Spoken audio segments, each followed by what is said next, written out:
Right, back with you on the newsfeed late night, and we continue now with your reporting. An investigation by Viewfinder has revealed that police brutality in South Africa is enabled by the reluctance of police management to discipline officers accused of wrongdoing. Speaking to Viewfinder, Parliament's Portfolio Committee on Police, the chairperson, Tina Joemat-Pettersson, has agreed that there is a problem. For more on this, I'm joined by Viewfinder editor Daneel Knoetze. Daneel, good evening, and thank you very much for your time. So the Portfolio Committee chairperson saying there is systemic failure in disciplining officers accused of violent crimes. What does she mean by this systemic failure? Well, I think the findings that our investigation highlighted about 2 weeks ago have been known within the policing sector for some time. Essentially, what we found was that even though IPID, the police watchdog, investigates crimes allegedly committed by police officers, including things like torture, assaults, rapes, even murder, shootings, these are investigated by IPID, but the police watchdog relies on police management ultimately to take its findings and its recommendations forward in disciplinary hearings and to ensure that police officers implicated are convicted and properly sanctioned. I think what has come to light and what consistently has come to light in IPID's reporting on this matter is that police management are reluctant to actually do that and rely on a series of loopholes in the laws and regulations that govern these things to ensure that their colleagues essentially are let off the hook instead of being properly held accountable. That's the findings that we raised, and they were picked up in Parliament at the budget presentations of SAPS and IPID last week. IPID incidentally reported record numbers of police management refusing to take steps against officers implicated by its investigations. And the consequence of this really is that police officers, problem officers that are accused of very, very serious and violent transgressions are essentially let off the hook in a box-ticking exercise by police management's discipline and consequence management function and recycled back onto the streets where they really become a scourge on the communities that they are supposed to serve. Incidentally, it's usually poor communities where these abuses are most readily meted out, according to IPID's data on these cases. Now, previously, police have not responded to your queries. In fact, if we look at it, will this be the first time that the SAPS is actually compelled to answer to some of your findings? Yes, there was some confusion around the date of that meeting, and it actually happened this morning, so I can report on some of what came out of there. The Portfolio Committee really took the police management to task. IPID was also in the room and really sent them back to the drawing board. There was a lot of inconsistency and discontinuity between IPID's reporting of its frustration and police management saying essentially that there's, everything is fine and peachy, when evidently it's not, by IPID's monitoring of these cases that they investigate. You quite rightly say that these are very, very serious findings. They're rooted in the experience of IPID investigators to whom I've spoken, data of IPID that I've analyzed, and complainants and victims of police abuses, of torture, family members who have been left behind after people have been killed by police, often under dubious circumstances. And today was really the first opportunity that Parliament had to question police about this. There was not a lot forthcoming from management on this dysfunction and on this reluctance within its ranks to discipline officers, but a few things were said. And I think one thing that the Police Commissioner, National Commissioner General Kehla Sithole said today is that he acknowledged there were inconsistencies between the discipline regulations and the legislation that's supposed to govern police oversight in South Africa. That's a big acknowledgement, because essentially it says that these loopholes exist, they need to be closed, and it was a concession, so to speak. And hopefully with things like the SAPS draft amendment bill being presented to Parliament soon, there are opportunities in legislation and amendments for these loopholes to be closed.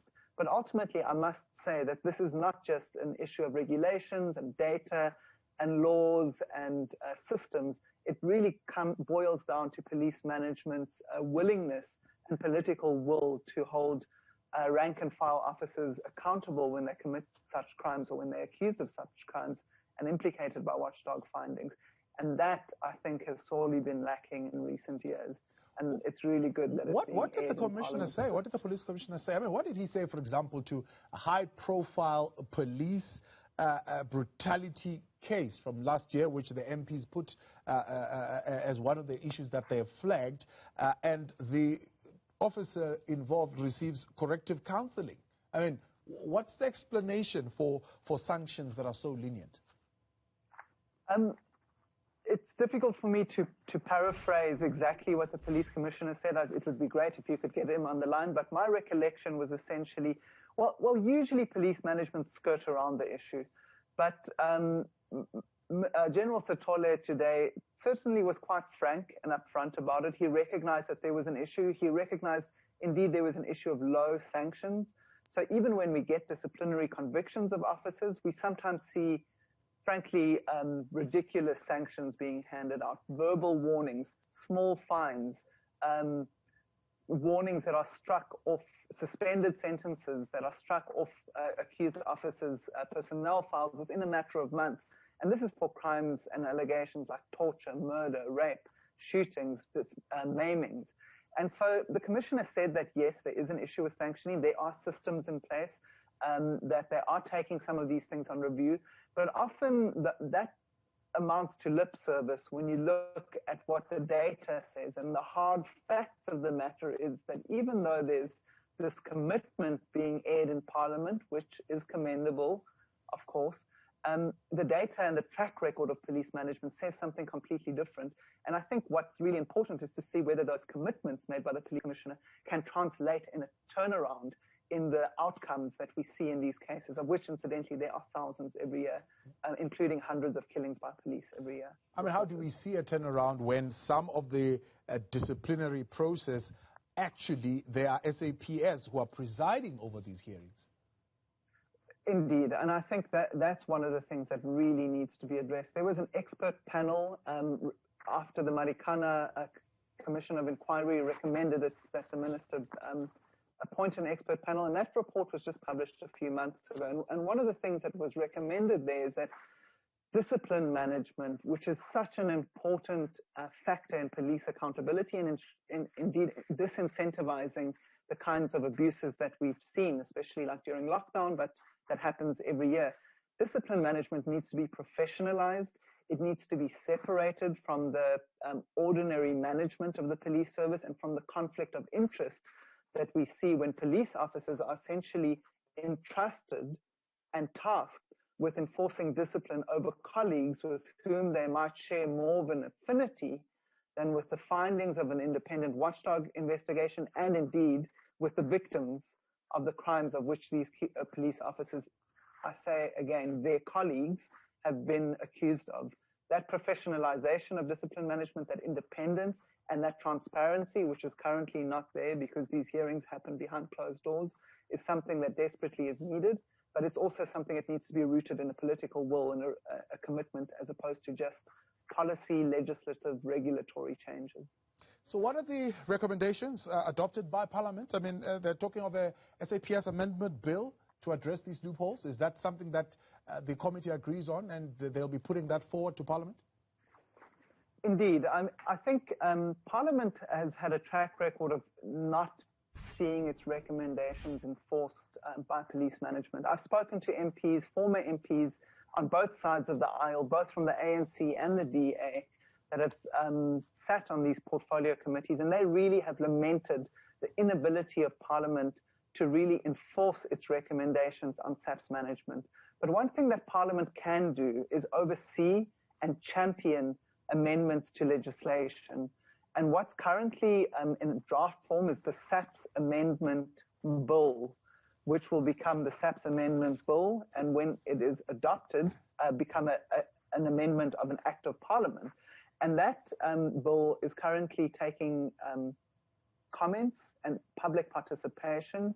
And one of the things that is being championed by this expert panel report, which incidentally had scores of recommendations, but one of the recommendations is that there needs to be a legislated place for independent, professional, expertly trained, impartial police discipline management, which currently does not exist, because currently police management rely on ad hoc appointments of normal police officers that might have minimal training in this sort of thing and a maximum conflict of interest, if I might add, in terms of overseeing discipline of their own members without the police watchdog investigators in the room, without independent observers and monitors to ensure the integrity of these hearings. And what we've found is that those hearings essentially end up as box ticking exercises, which for the large part favor the accused officers at the expense of justice and corrective sanctions,